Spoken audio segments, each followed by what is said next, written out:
اس کی بہتری کے لیے. آپ کی ہمدردیاں پاکستان تحریک انصاف کے ساتھ ہیں یا پاکستان مسلم لیگ نون کے ساتھ ہیں؟ ہماری پاکستان تحریک انصاف سے تو ہمارا کوئی جھگڑا ہی نہیں ہے، اور مسلم لیگ نون جو ہے انہوں نے ہمیں چھوڑا، ہم نے تو انہیں چھوڑا نہیں تھا اینڈ تک، جب تک میاں صاحب سعودی عرب نہیں گئے ایگزائل میں تو ہم ان کے ساتھ ہی تھے. اس کے بعد انہوں نے اپنا رستہ ہی الگ کر لیا، ان کو کہا گیا کہ اب آپ ضیاء الحق شہید کا زیادہ نام نہ لیا کریں، اور وہ پھر اس طرف چل پڑے.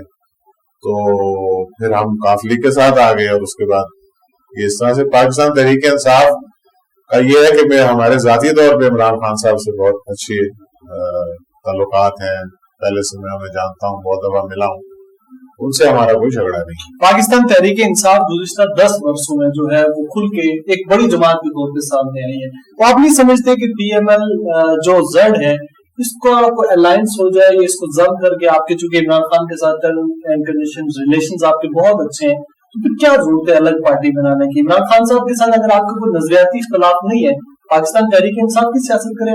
سیاست میں دیکھیں ہر چیز آپ کو تھوڑی سی اوپن رکھنی پڑتی ہے، اور آگے چل کے کچھ بھی ہو سکتا ہے. لیکن اگر آپ 2 بندے وہاں ہم چلے جائیں یا 4 اور جا کے ان کی ٹکٹ پہ الیکشن لڑ لیں، تو پھر ہم اپنے نظریے کی یا اپنی کوئی بات وہاں نہیں کر سکتے. پھر ہمیں ان کے پیچھے چلنا ہے، ان کو ڈیفینڈ کرنا ہے. جو وہ غلطیاں کر رہے ہیں ہمیں اس کو اچھا کہنا ہے، جو وہ اچھا کر رہے ہیں اسے ہم نے اور بہت سارا بڑھا کے اچھا کہنا ہے. تو بہتر نہیں ہے کہ ہم چھوٹی جماعت ہیں، تھوڑے لوگ الیکٹ ہو کے آئیں، لیکن بات تو اپنی مرضی کی کریں نا، جو ملک کے مفاد میں. خان صاحب مجھے یہ بتائیے کہ جیسے ڈاکٹر صاحب کہہ رہے ہیں کہ عمران خان صاحب غلطیاں کرتے ہیں، ان کے حواری جو ہیں وہ ڈیفینڈ کرتے ہیں، آپ کے خیال سے موجودہ حکومت کیا کیا غلطیاں کر رہی ہے؟ دیکھیں، آپ نے پہلے سوال کیا کہ آپ عمران خان صاحب کے ساتھ ماسک کیوں نہ ہوں. جی.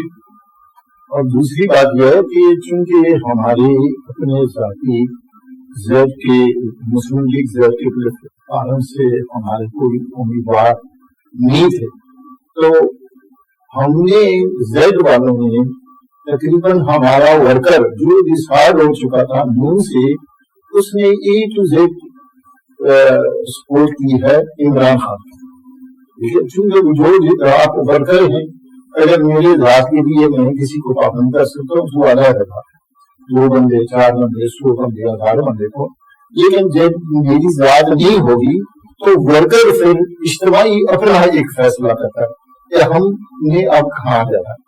تو مسلم لیگ زیڈ کا ورکر جو ہے اس نے عمران خان کا ساتھ لیا اور اس کو ووٹ دیا. یہ اس طرح نہیں تھی کہ ہمارا ایک اجتماعی فیصلہ تھا، اس لیے کہ عمران خان صاحب نے یک طرفہ طور پہ اعجاز الحق صاحب کے جو خود وہ اور ان کے 2 MP لڑ رہے تھے وہاں اپنے کینڈیڈیٹ ہمارے مقابلے میں انہوں نے گزشتہ الیکشن میں انڈیفائنڈ الائنس تھا آپ کا ان کے ساتھ، اور آپ کے کارکنان انہوں نے عمران خان کو سپورٹ کیا. میرا سوال ہے آپ سے کہ پاکستان تحریک انصاف کی جو حکومت ہے اس کے اوپر بہت ساری تنقید بھی کی جاتی ہے، دوسری طرف سے تعریفیں بھی کی جاتی ہیں. پی ایم ایل زیڈ کیا سمجھتی ہے کہ پاکستان تحریک انصاف کی حکومت یا عمران خان صاحب وہ کیا غلطیاں کر رہے ہیں؟ لیکن میں آپ سے اس بات کا ایک شارٹ جواب دیتا ہوں. عمران خان جو ذاتی خود ٹھیک آدمی ہے، آنےسٹ آدمی ہے، کسی قسم کا کم سے کم ذاتی فیل ہر بندے کا اپنا ہے، لیکن وہ مالی کرپشن میں انوالو نہیں. لیکن اس کو ملک چلانے کے لیے اس کے پاس وہ ٹیم نہیں ہے جو ہونی چاہیے. اس وجہ سے کسی چیز کے اوپر کنٹرول نہیں ہو پایا. بس اس سے مختصر جواب یہی ہوگا. دوسرا یہ ہے کہ آپ انہیں بہت تھوڑا ٹائم دے رہے ہیں، 2 سال میں آپ اتنا کچھ اچیو نہیں کر سکتے. تھوڑا نہیں، پاکستان کے جو ابھی اور جو لوگ ان کے اوپر تنقید کرتے ہیں وہ یہ بھول جاتے ہیں کہ ان کو ملک کس حال میں ملا ہے. جی، قریش صاحب کی جانب بڑھیں گے. قریش صاحب یہ بتائیں کہ جیسے خان صاحب کہہ رہی ہیں کہ عمران خان صاحب کی جو ٹیم ہے وہ کمزور ہے یا اس میں ملک چلانے کی صلاحیت نہیں ہے. آپ ایک سیاسی پارٹی کو، ایک جماعت کو ریپرزینٹ کر رہے ہیں، آپ کیا سمجھتے ہیں کہ آپ کی جماعت میں وہ صلاحیت ہے جو ملک چلانے والی، آپ کے ساتھ وہ ٹیم موجود ہے؟ بسم اللہ الرحمن الرحیم. جس طرح خان صاحب ہمارے قائد ڈاکٹر انوار الحق صاحب نے کہا ہے، ہماری جماعت اور آپ نے سوال کیا تھا ڈاکٹر صاحب سے کہ آپ کو اپنی یہ اب کیوں ضرورت محسوس ہوئی. اصل میں ہماری جماعت کا ایک نظریہ ہے، اور وہ نظریہ جو جنرل ضیاء الحق شہید نے اجاگر کیا، قائد اعظم رحمۃ اللہ علیہ نے پاکستان کو جو نظریہ دیا تھا، دو قومی نظریہ، پاکستان کا مطلب کیا، لا الہ الا اللہ محمد رسول اللہ، اور وہ آہستہ آہستہ پیچھے ہوتا گیا. لیکن الحمدللہ جب جنرل ضیاء الحق شہید اقتدار میں آئے تو آپ نے اس نظریے کو دوبارہ زندہ کیا اور مردہ مسلم لیگ میں روح پھونکی. جی. اور یہ تو ایک لمبی بات ہے، لیکن اس کے بعد جب جنرل ضیاء الحق شہید کا حادثہ ہوا، اور اس کے بعد جب سردار عبدالقیوم رحمۃ اللہ علیہ نے سب سے پہلے نعرہ لگایا، کیونکہ سوشلزم کا مقابلہ ضیاءزم سے کیا جائے، جی. اور نواز شریف اور باقی لوگوں نے لبیک کہا، اور میاں محمد نواز شریف جو کہ پیپلز پارٹی سے اتحاد کر کے ہمارے سے بہت دور جا چکے ہیں، اس وقت انہوں نے نعرہ لگایا کہ میں ضیاء الحق شہید کے مشن کو لے کر آگے چلوں گا. اور ضیاء الحق شہید کا مشن تھا جہاد افغانستان، جہاد کشمیر اور اسلام کا بول بالا کرنا. ہم سب نے لبیک کہا. اس وقت یہ پوزیشن تھی کہ جنرل ضیاء الحق شہید کے جو صاحبزادے دونوں ڈاکٹر انوار الحق اور محمد اعجاز الحق صاحب، خدا گواہ ہے، چشمدید گواہ ہے کہ جس جگہ جاتے تھے بوڑھی مائیاں، جوان خواتین، بچے، بوڑھے صرف ایک جھلک دیکھنے کے لیے، اور جو کچھ ہوتا تھا ان کے اوپر نچھاور کرتے تھے کہ ضیاء الحق شہید کے بیٹے آ گئے. اور یہی چیز جو ہماری طاقت تھی اس نے میاں محمد نواز شریف کو خائف کر دی.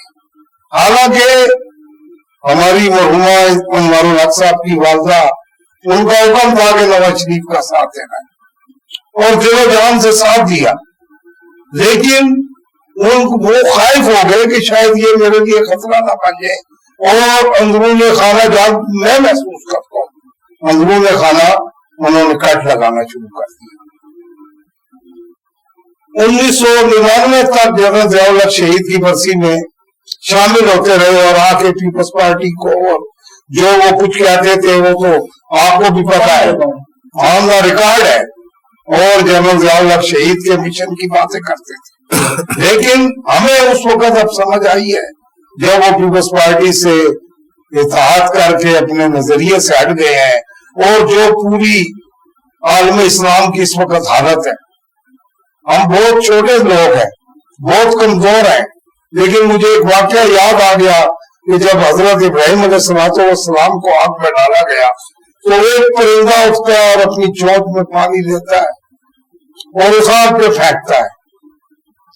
تو ساتھ والوں نے پوچھا کہ اس آگ کو تیری اس بوند کے قطرے سے کیا فرق پڑے گا؟ تو اس پرندے نے جو جواب دیا سنہری حروف سے لکھنے والا ہے کہ اس آگ کو کوئی فرق پڑے نہ پڑے، میں اپنا نام ابراہیم خلیل اللہ کے دوستوں میں لکھانا چاہتا ہوں. تو ہماری جماعت چھوٹی ہے، بڑی ہے، جو عالم اسلام کی حالت ہے، ہم محسوس کیا ہے کہ جب تک پاکستان میں اسلامی ذہن رکھنے والے، جہاد افغانستان اور جہاد کشمیر سے محبت رکھنے والے، فلسطین سے محبت رکھنے والے، عالم اسلام سے محبت رکھنے والے اقتدار میں نہیں آئیں گے تو عالم اسلام اور پیچھے جاتا رہے گا. جی کیونکہ پاکستان ایک ایٹمی قوت ہے. انشاءاللہ اللہ پاک ہمت دے ہمارے قائدین کو اور ہمارے ساتھیوں کو. آپ دیکھیں گے کہ کچھ دن بعد ہی ہم گلی گلی کریا کریا ضیاء الحق شہید کے مشن کو پہنچائیں گے، اور اللہ کی ذات سے امید ہے کہ ساری قوم انشاءاللہ ہماری آواز پہ اللہ بیٹھ گئے. ڈاکٹر صاحب چونکہ پروگرام کا دورانیہ مختصر ہوتا ہے، مجھے مختصراً یہ بتا دیں کہ جمہوریت کیا پاکستان کے لیے آئیڈیل سسٹم ہے؟ اس سے ریاست پریویل کر سکتی ہے؟ ہمارا پاکستان اس سے ترقی کر سکتے ہے؟ بالکل کر سکتا ہے، لیکن بشرطے کہ جمہوریت ہو. جمہوریت کی اصل روح کہیں پہ بھی نہیں ہے، کسی سیاسی جماعت میں نہیں ہے. آپ کے سامنے ہے، شخصیات پہ چلتی ہیں ساری. اگر ان کا ایک ایک لیڈر آپ ہٹا دیں